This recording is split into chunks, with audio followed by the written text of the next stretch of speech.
பிரித்தானியாவில் அரசு உதவிகளை பெற்றுக்கொண்டு இலங்கை, இந்தியா உட்பட வெளிநாடுகளில் அதிக நாட்கள் தங்கியிருக்கும் தமிழர்களுக்கு அதிர்ச்சி தகவல் வெளியாகியுள்ளது.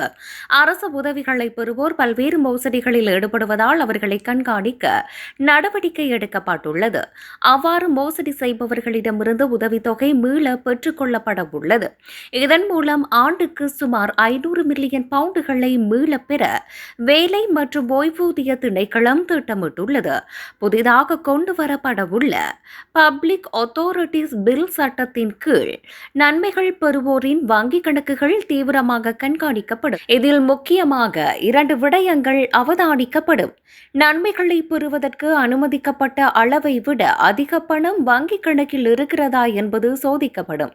அனுமதிக்கப்பட்ட காலத்தை விட அதிக காலம் வெளிநாட்டில் தங்கியிருப்பது அல்லது நிரந்தரமாக வெளிநாடு சென்ற பின்னும் நன்மைகளை பெறுவது கண்டறியப்படும். பிரித்தானியாவில் சமூக உதவிகளை பெறும் வயதான இலங்கையர்கள் பலர் இலங்கையில் நீண்ட காலம் தங்கியிருப்பதும் குறுகிய காலத்தை பிரித்தானியாவில் வாழ்வதுமாக கொண்டுள்ளனர்.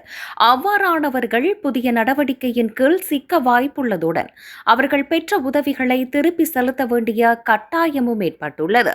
கடந்த 2023 அல்லது 24 நிதியாண்டில் மட்டும் பில்லியன் கணக்கான பவுண்டுகள் தவறான முறையில் வழங்கப்பட்டுள்ளதாக தரவு சுட்டிக்காட்டுகின்றன. யூனிவர்சல் கிரெடிட், ஓய்வூதிய கொடுப்பனவு, எம்ப்ளாய்மெண்ட் அண்ட் சப்போர்ட் அலவுன்ஸ் போன்ற உதவிகள் மூலம் பாரிய மோசடி இடம்பெறுகின்றமை கண்டுபிடிக்கப்பட்டுள்ளது.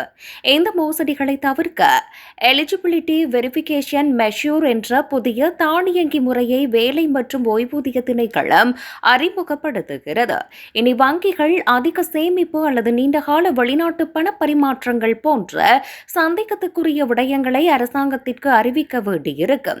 இந்த திட்டம் முழுமையாக நடைமுறைக்கு வரும்போது ஆண்டுக்கு 50,000 முதல் 1,00,000 வரையிலான தவறான கொடுப்பனவுகளை கண்டறிய முடியும் என எதிர்பார்க்கப்படுகிறது. இதன் மூலம் அடுத்த 5 ஆண்டுகளில் சுமார் 940 மில்லியன் பவுண்டுகள் வரை சேமிக்கப்படும் என கணிக்கப்பட்டுள்ளது.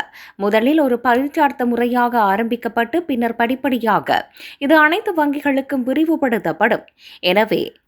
எனவே நன்மைகளை பெறுவோர் தமது சரியான நிதி நிலைமையையும் பயண விபரங்களையும் வேலை மற்றும் ஓய்வூதிய திணைக்களத்திற்கு அறிவிப்பது அவசியமாகும்.